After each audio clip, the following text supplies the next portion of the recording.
There are places in life you don't walk away from. You get pushed out. Daniel Pierce never really left his hometown. Not the version that lived in his bones, it was the one that left him first, one Saturday afternoon under the sharp autumn light of a high school football field, where cheers echoed like a language he never learned to speak. Florence, Alabama wasn't cruel in the way people expected. It didn't throw fists or shout slurs. It simply made space a little tighter. Eyes turned a little longer. Smiles stretched just enough to remind you they knew Daniel was 14 the first time he realized his presence made people uncomfortable. Not because of anything he said, but because of what he didn't deny. He liked sketching helmets more than wearing them. He was the fastest sprinter in gym class, but when signups for the football team came around, his name mysteriously disappeared from the list. They called it a clerical error. The first time he sat on the sidelines of a real game, Daniel watched the team storm the field with painted faces and tribal chants. His mother, sitting 3 bleachers up, cheered louder than anyone, proud just to see her son in a jersey, even if it came with a bench. Daniel didn't say anything. He clapped, he smiled, he played the part, because in towns like Florence, sons weren't supposed to question the rules. They were supposed to earn a place on the field. And if that field didn't want them, they were supposed to keep clapping it anyway. By sophomore year, Daniel had grown into his body, lean and sharp, and with the kind of speed that could turn heads. He knew he had what it took. But no matter how many drills he ran, how many hours he stayed late, he was never chosen to start. He was the shadow behind the stars, the water boy. They never called a water boy. It wasn't skill that kept him off the field. It was silence. Then came the essay. It was meant to be a class assignment, What Courage Means to Me. Daniel wrote about the first time he looked in the mirror and said the word gay out loud. He never expected the teacher to read it in front of the whole class. He never expected it to be passed around in the teacher's lounge or whispered through the locker room. But within a week, he knew.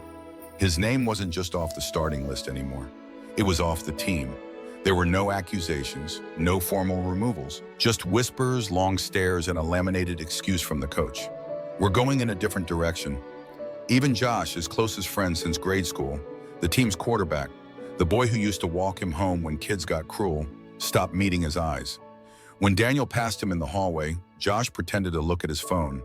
And when Daniel texted to ask if they were okay, there was no reply. That silence was louder than any rejection.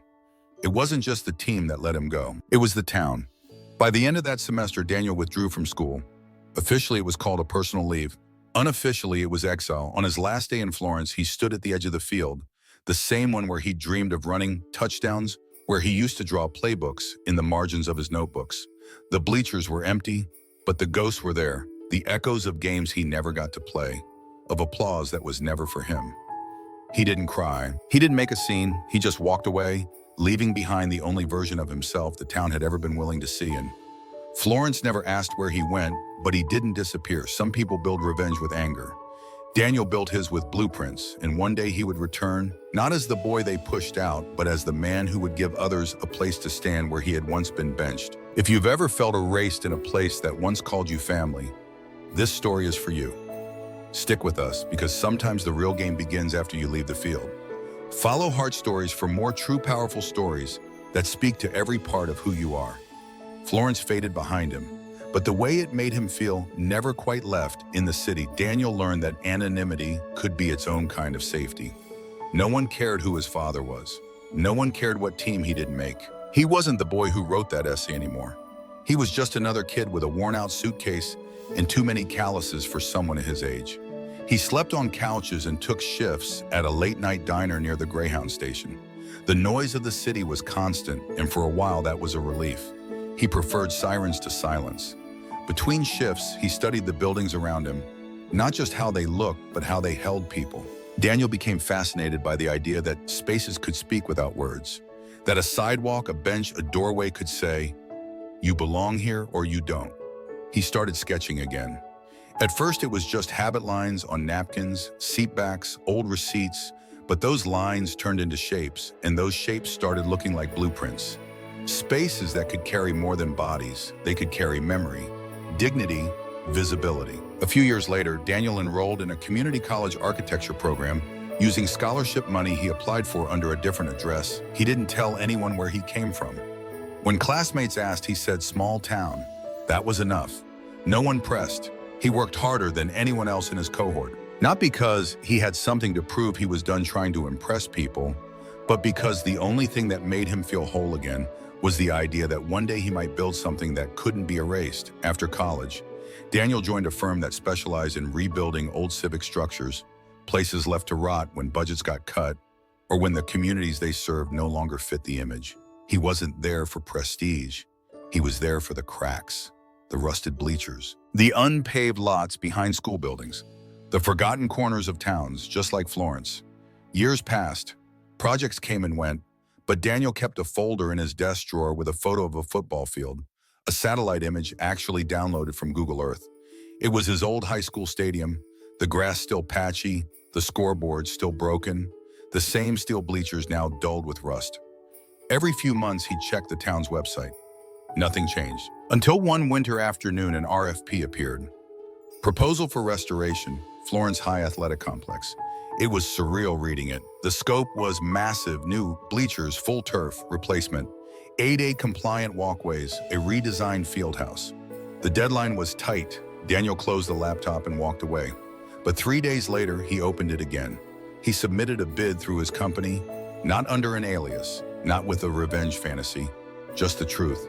His name, his work, his vision. He didn't expect to win, but he did. The email came with a subject line that made his hands tremble. Award notification, Florence High renovation project. At the bottom, a note from the superintendent. We're excited to bring in someone who understands the heart of this town. Daniel stared at the screen for a long time. He wondered if they knew, if they remembered, if someone had whispered his name and paused, or if they truly had no idea who he was now. He didn't care, because he did remember. Every practice he wasn't allowed to attend, every empty bench he sat on, every silence he swallowed, and now he was coming back. Not to take a spot on the team, but to rebuild the field itself. The Florence High Stadium hadn't changed in structure, but the people inside it had grown older. Some retired, some moved, but one name hadn't gone anywhere, Josh Kramer.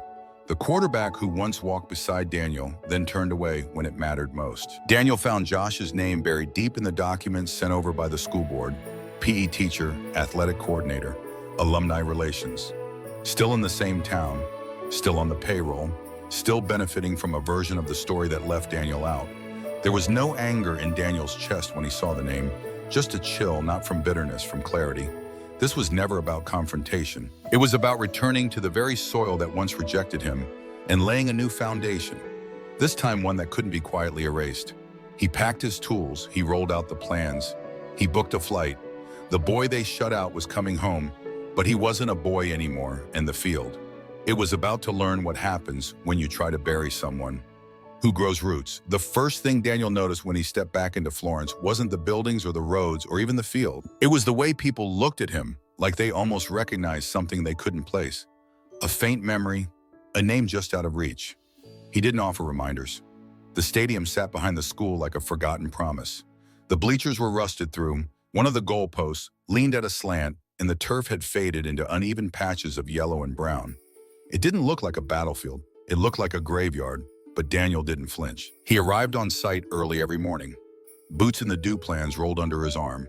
The construction team respected him quickly, not because he barked orders, but because he knew every detail by heart. He didn't design for grandstand glamour. He designed for function, for inclusion, for permanence. The first thing he did was erase the original blueprint for the field entrance. It had been planned as a wide stone arch engraved with the names of Florence's most celebrated athletes, men. All straight, all safe, all from the same mold Daniel proposed. Something else, a quiet walkway lined with benches, each one engraved with a name that had once been overlooked. He called it the Edge Row, a place for the forgotten to sit like they belonged. No one argued, not directly, but there were murmurs, city councilmen asking about tradition, a few emails from alumni who felt the direction of the project had become too political. Daniel didn't respond, he just built. Then came the faculty meetings. Daniel had to liaise directly with school staff. That's when Josh walked into the room. Time had changed him, less muscle, more weight around the jaw, a polo shirt that hugged the wrong places. But the eyes were the same, sharp, scanning, looking for something he wasn't sure he wanted to find. Josh sat across from Daniel during the first design review. He didn't speak for most of it, just kept flipping through the renderings until he came to section D, the edge row. He paused.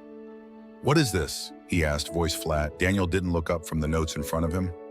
"It's a dedication space for former students who were excluded from athletics for reasons that had nothing to do with talent." Josh closed the folder. "We've never had anything like that." "Exactly," Daniel replied, finally meeting his eyes. Josh said nothing more that day. But the tension settled into the room like dust. Everyone felt it. A few teachers glanced between them, unsure what history they were watching reopen. Outside the meetings, Daniel worked in silence, but every line he drew on the plans was deliberate. The scoreboard would now have a second side facing the street, displaying messages during Pride Month, mental health awareness campaigns, and community art initiatives. The locker rooms were redesigned to include private changing spaces for students of any gender identity. Even the track's outer lane was widened for wheelchair access, but also for symbolic inclusion. Every detail whispered the same thing: "You tried to make me invisible. So I built something you can't look away from." One afternoon, as crews were pouring concrete near the west stands, Daniel stood alone by the edge of the construction zone. He stared at the far corner of the field, the one where he used to sit during practice, helmet in hand, waiting for a call that never came. He didn't notice Josh approaching until his shadow stretched beside him. "This place looks different," Josh said. Daniel didn't answer. Josh shifted. "You're really going through with all this?" "Yeah, I am." There was a pause, a long one. Josh exhaled hard through his nose. "You know, I didn't ask for this. I didn't ask for you to come back." Daniel finally turned to face him. "Neither did I. I didn't ask to be erased, but here we are." That was it. No raised voices, no apologies, just truth, flat and undeniable. Josh left without another word, but Daniel knew something had landed. The days blurred into weeks. Steel rose from dirt, lights were installed, paint dried. The stadium began to breathe again, but differently. This time it wasn't the roar of conformity. It was the quiet hum of reclamation. A week before the opening, Daniel walked the finished rows alone, checking the details. At the far end of the edge row sat a bench identical to the others, except for one inscription carved delicately into brass. Daniel Pierce, WR. Never made the roster, built the field. It wasn't loud, it didn't scream, but it didn't have to. Everyone entering the stadium would walk past it, even Josh. Even the coach who once said nothing, even the principal who signed the letter of withdrawal. They would all see it, and none of them could say they didn't know. Daniel didn't build the stadium to haunt them, but he also didn't build it to spare them. It was truth set in concrete, and it was only the beginning. Opening day arrived with skies the color of steel and tension, humming beneath every set of footsteps. The stadium was unrecognizable, not just in structure, but in weight. The Florence faithful arrived in full, dressed in school colors, old jerseys and hats faded by time. They came expecting nostalgia. What they got was something else entirely. Daniel stood on the outer walkway near the edge row, hands in his pockets, watching the crowd flow in. There were families with children too young to know the history, and alumni too proud to admit they remembered it too well. Some stopped at the benches, others glanced at the plaques like they were speed bumps. But every single one of them saw the names. Every single one read his, he didn't wear a badge. He didn't sit in the VIP section. He wasn't introduced on the microphone. He didn't need to be. At midfield, the superintendent stood with a wide smile and a printed speech. He talked about community tradition, the importance of remembering who we are. And then, almost as an afterthought, he said, "We thank the design team led by Mr. Daniel Pierce for bringing new life to the heart of Florence athletics." A few heads turned, some lips parted in surprise. A man in the third row whispered, "Pierce, wait, Daniel Pierce."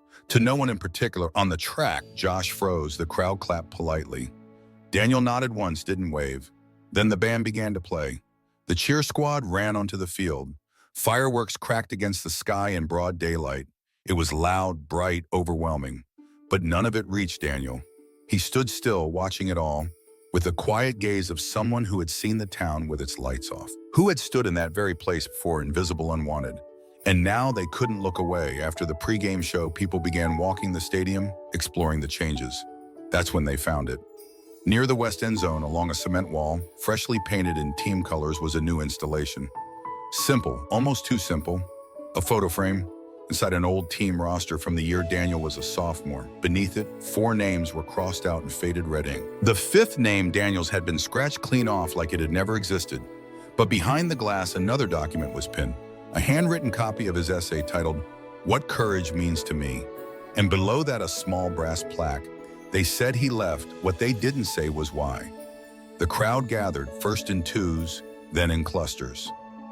Whispers spread. Some of them remembered the essay, others remembered the rumors. No one said anything at first. Until an older woman, Daniel's former history teacher, stepped forward, tears in her eyes. She read the essay aloud. Her voice cracked but never stopped. By the time she finished, the stadium was nearly silent. Then came the questions. Why was he taken off the team? Didn't they say he dropped out? Why wasn't this ever mentioned? Josh stood several rows back, unmoving. A student beside him asked, "Coach, did you know him?" Josh didn't answer, but his silence said enough. Daniel stayed by the edge row. He didn't need to watch the reactions. He wasn't here for revenge, but he wouldn't turn away from truth either.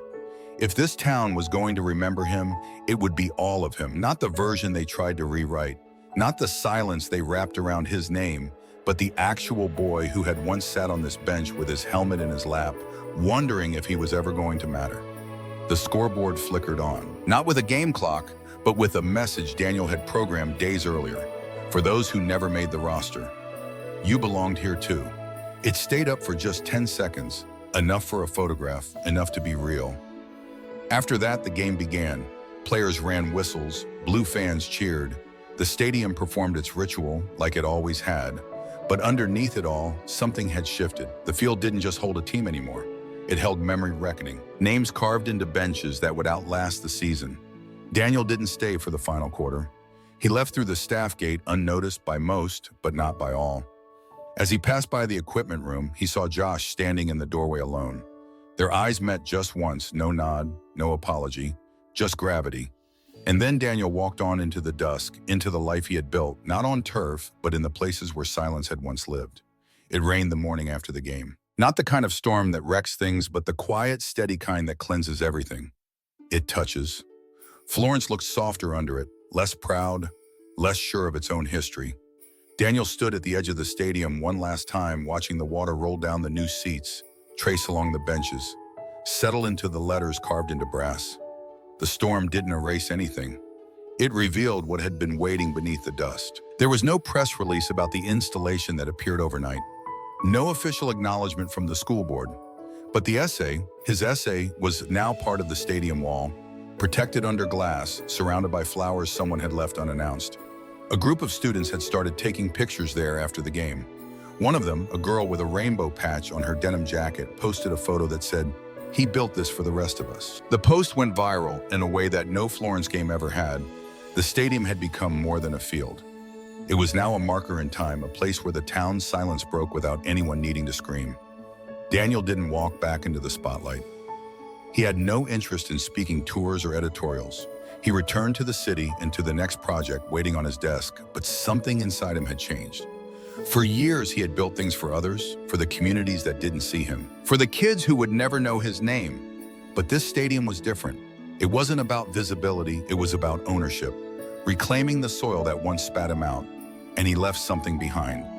1 month later, a letter arrived at his office. No return address, just his name typed neatly. Inside was a photo, the Florence football team. This year's roster lined up beneath the scoreboard. Kneeling beside the edge row, every single player, helmets off. And in the corner, barely visible, stood Josh. Not posing, just present. On the back of the photo, one line written in black ink. "We should have seen you. I see you now." There was no signature, but Daniel didn't need one. He placed the photo in a small wooden frame on his shelf. Not to gloat, not to remember pain, but to mark something far more powerful, that change had happened. And that sometimes the greatest revenge isn't a wound, it's a legacy. He thought of his mother, the way she used to cheer for him, even when there was nothing to cheer for. He wished she could have seen this version of him. The man who didn't just survive, but built foundations in the very places that once buried him. He didn't need the game, he had the ground beneath it. Have you ever wanted to return to the place that once erased you, not to prove them wrong, but to prove yourself right? What would you build if you had the chance? Let us know in the comments. Your story matters more than you know. No. Subscribe to Heart Stories for more true emotional stories about becoming who you were always meant to be. Because sometimes the most powerful thing you can do is come back quietly and stay.